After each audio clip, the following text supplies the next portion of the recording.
네, 그러면 시작하도록 하겠습니다. 오늘은 이제 위지윅스 에디터에 대해서 발표를 해보도록 하겠습니다. 먼저 위지윅스 에디터란 약간 축어 약어라고 보시면 되는데 What you see is what you get을 축약한 단어로 사용자가 약간 보고 있는 것을 바로 얻는다. 그러니까 사용자가 콘텐츠를 만들 때 현재 보고 있는 게 최종 결과물이라는 의미를 가지고 있습니다. 약간 예시를 들어서 설명하면은 더 좋을 것 같아서 예시를 가져와 봤는데, 혹시 벨로그 써보신 분들이 있으실 것 같은데, 벨로그 같은 경우에는 이렇게 마크다운으로 작성하는 탭이랑 결과물이 보여지는 탭이 구분이 되어 있습니다. 그래서 어, 얘는 이렇게 구분이 되어 있어서 얘는 위즈윅스 에디터라기보다는 그러니까 마크다운 에디터랑 그냥 뷰 영역이 구분되어 있는 구조라고 보시면 될 것 같고, 위즈윅스 에디터 같은 경우는 이렇게 편집 영역이랑 조회 영역이 분리되어 있는 것이 아니라 노션과 같이 이제 작성할 때 마크다운으로 작성을 하지만 작성한 거 자체가 바로 최종 결과물로 나타나는 형태가 바로 위즈윅스 에디터라고 보시면 될 것 같습니다. 그러면 오늘은 이제 이 위즈윅스 에디터를 만들어 보는 어떻게 만들지에 대해 다루고 있고요. 그래서 위즈윅스 에디터를 만드는 라이브러리에 대해서 먼저 알아보겠습니다. 위즈윅스 에디터 라이브러리에는 두 종류가 있는데요. 먼저 그냥 이미 툴바 등의 UI들이 다 구현이 되어 있고, 그냥 바로 웹에 붙여서 바로 사용할 수 있는 컴포넌트 형태의 라이브러리들이 있습니다. 이런 라이브러리들의 장점은 그냥 별도의 작업 없이 그냥 바로 에디터를 붙여서 사용할 수 있다는 장점이 있고요. 그래서 컴포넌트 형식으로 바로 사용할 수 있지만, 단점은 이제 개발 요구 사항에서 에디터 라이브러리에서 제공하지 않는 기능 요구 사항이 들어왔을 때 뭔가 그런 거를 커스텀해서 지원하기가 어렵게 되어 있습니다. 그래서 뭔가 그 에디터 컴포넌트에 프로세스에 없는 동작을 구현을 해야 되면은 그 라이브러리를 고치거나 해야 되기 때문에 좀 자유도가 떨어진다는 단점이 있습니다. 그리고 이제 두 번째로 이것처럼 아예 UI 컴포넌트를 제공하는 라이브러리가 아니라 이 위즈윅스 에디터를 구현할 수 있게 이 API들만 제공하는 라이브러리가 있습니다. 이 API들을 활용해서 뭔가 새로운 요구사항을 우리에 맞는 요구사항을 구현하기에 용이하고, 하지만 이제 단점은 앞에 비해서 이제 기본적인 에디터를 제공하기 위해서 좀 직접 구현해줘야 될 부분이 많다는 단점이 있습니다. 오늘 다뤄볼 라이브러리는 주로 이쪽에 대해서 다뤄볼 예정이고요. 어, 네, 그렇습니다.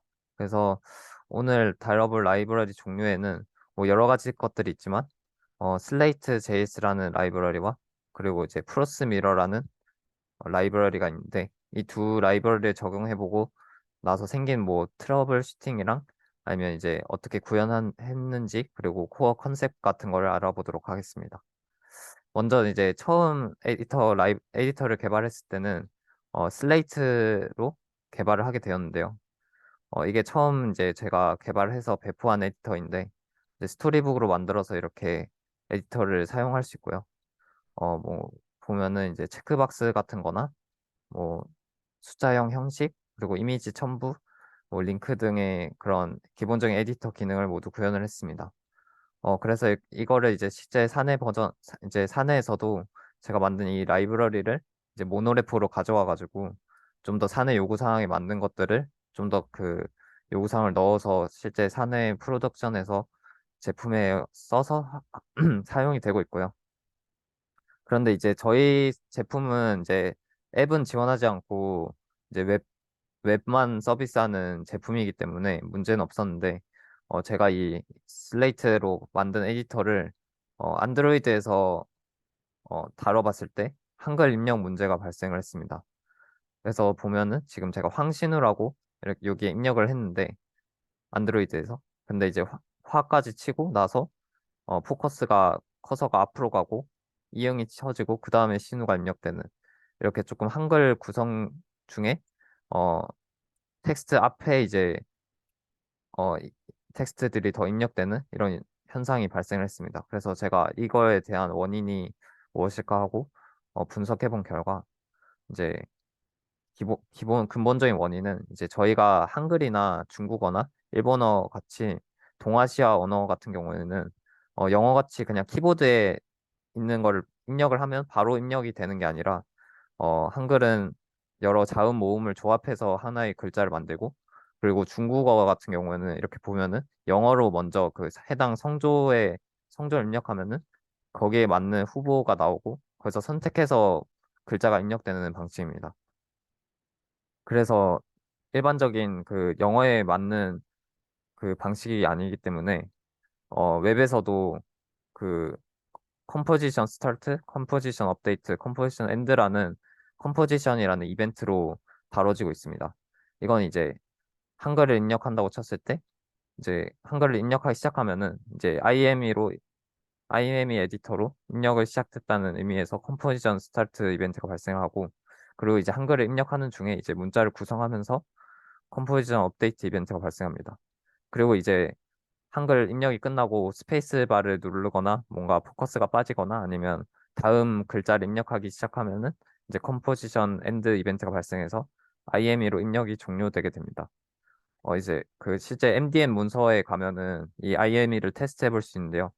그 오른쪽에 보시면은 이제 제가 황을 입력을 했을 때 먼저 이제 새로 입력이 시작됐으니까 컴포지션이 스타트 되고 그 후에 이제 한글이 구성이 되면서 황까지 입력이 되고 그 다음에 시읒을 입력하면은 이제 처음 문자 구성이 끝난 것이기 때문에 컴포지션 엔드 이벤트가 발생해서 황으로 입력이 되는 것입니다.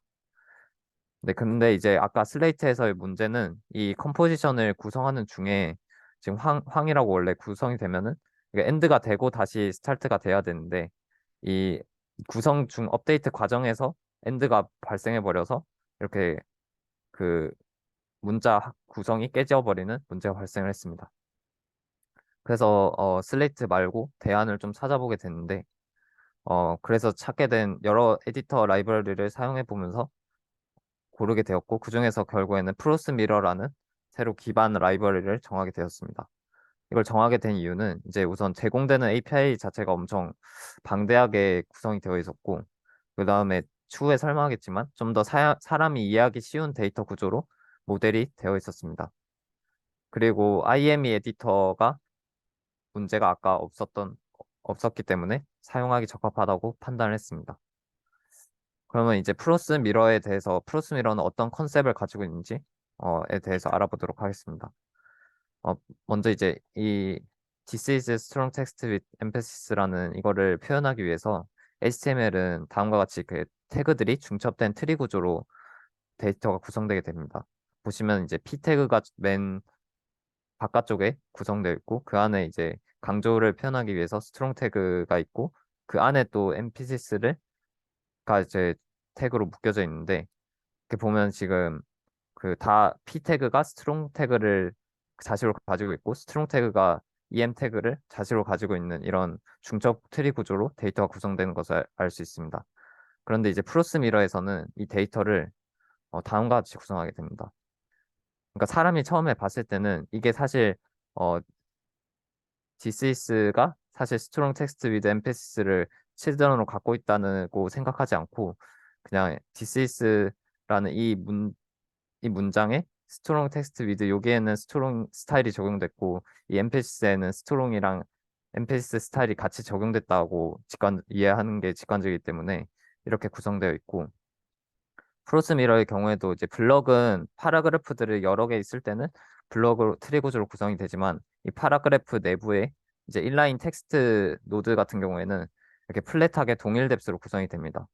그래서 이 인라인 요소 하나하나가 노드이고 얘네는 이제 텍스트 노드로 같은 레벨에 구성이 되고 스트롱이나 엠패시스 같은 거는 이 텍스트에 대한 메타데이터로 관리가 됩니다. 그래서 얘 같은 경우는 다 텍스트이며 얘는 그냥 스트롱 메타가 있는 텍스트고 얘는 스트롱의 엠패시스까지 같이 적용된 텍스트로 구성되어 있는 거죠.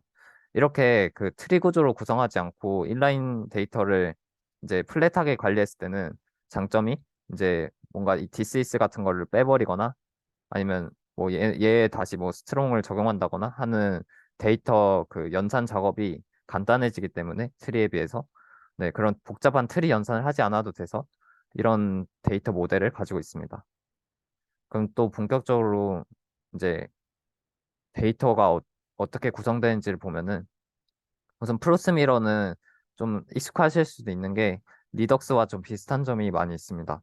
리덕스와 같이 스테이트와 트랜잭션이 존재하고 이 디스패치를 통해서 트랜잭션을 스테이트에 반영시키는 구조를 가지고 있습니다.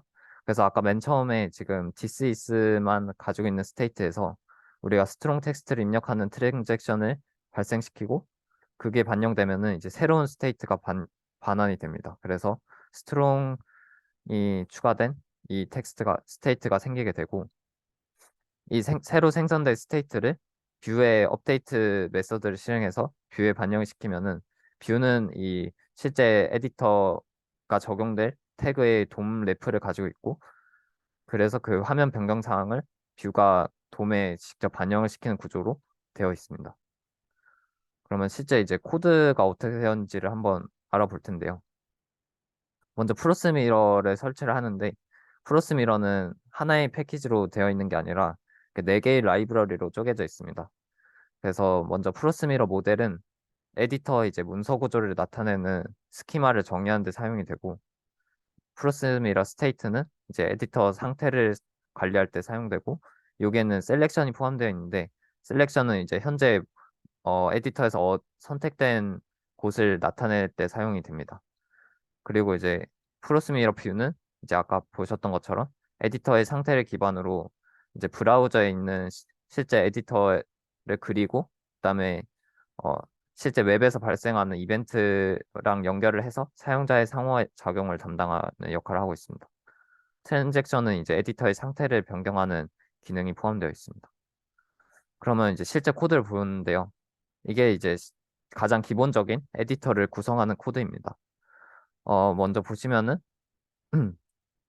에디터에 사용될 문서 구조를 이제 스키마라고 부르는데 그 스키마를 이용해서 에디터의 상태를 만들게 됩니다. 그 이 상태를 만들고 그다음에 뷰는 이제 div에 있는 래프에 연결을 해서 뷰랑 스테이트를 넣어서 뷰를 만들게 됩니다. 그래서 이렇게 되면은 기본적인 에디터 뷰가 실제 div에 그려지게 됩니다. 근데 지금 상태로는 그냥 텍스트 입력만 가능한 에디터이고 아직 아무런 기능이 없다고 보시면 될 것 같습니다.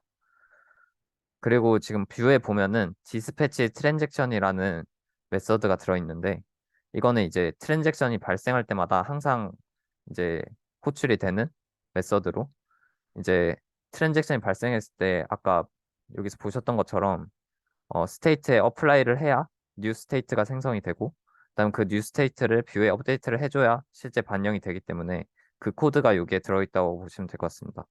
보시면 이게 기존 상태에 새로운 트랜잭션을 어플라이해서 뉴 스테이트가 만들어지고 그 뉴 스테이트를 이제 뷰에 업데이트 시키는 코드입니다. 그래서 굉장히 좀 직관적으로 메서드들이 구성이 되어 있고요.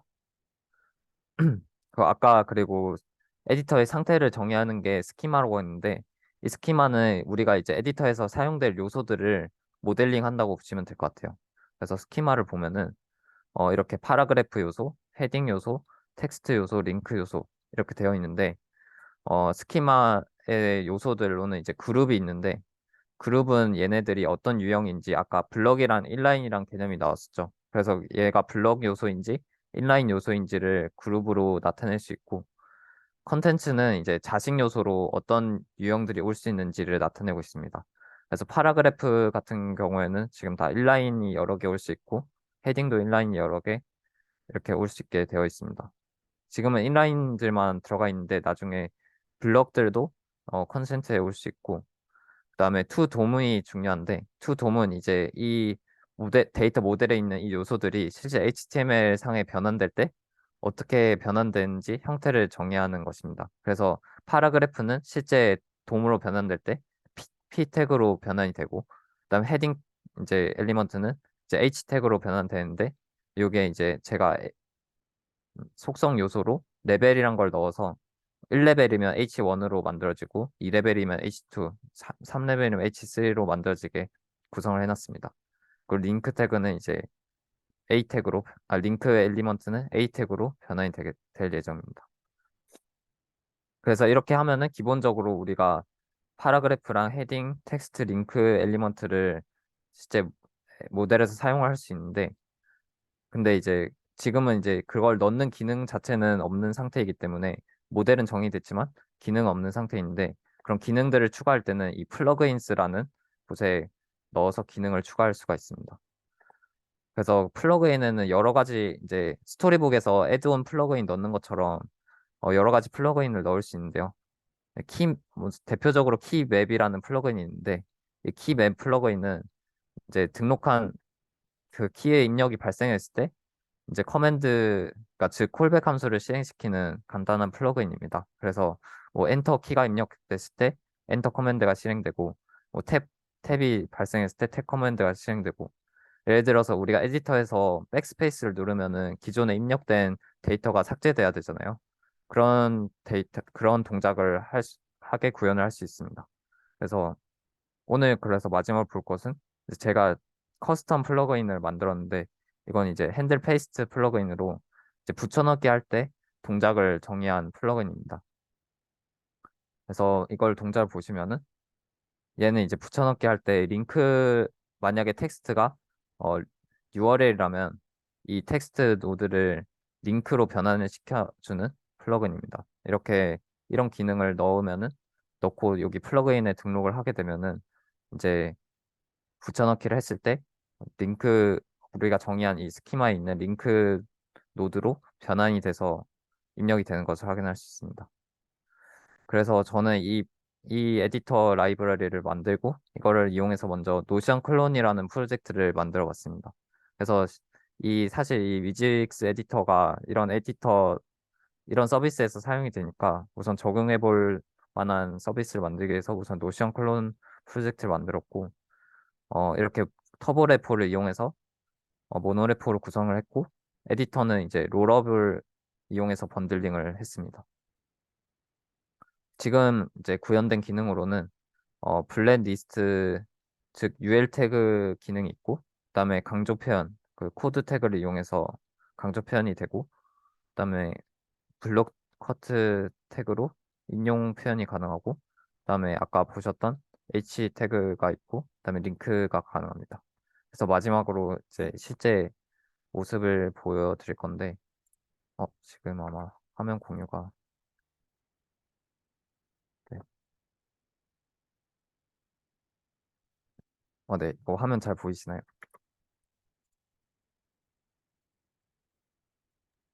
잘 보입니다. 네. 그러면은 이게 이제 제가 만든 노션 클론 페이지고요. 이렇게 기본적인 입력이 가능하고, 이제 이렇게 샵 커맨드를 넣어서 H1으로 표현은 가능하고, 샵 두 개로 H2, 그리고 샵 세 개로 H3가 표현이 가능하고, 그 여기에 이제 노션이랑 거의 문법을 비슷하게 해놔서 이렇게 하면은 강조 표현이 가능하고, 링크 같은 경우는 아까 붙여넣기를 하면은 이게 바로 링크로 변환되는 걸 확인할 수 있습니다. 그래서 누르면 바로 다시 링크로 이동이 되고요. 지금 로딩 속도가 좀 느려가지고, 네. 그래서 추후에는 이제 이미지 같은 것도 넣을 수 있고, 이제 나중에는 동시 편집 같은 것도 기능을 구현해 볼 예정입니다. 네. 이렇게 에디터 라이브러리 구현 과정에 대해서 알아봤고, 네, 이상을 발표 마치도록 하겠습니다.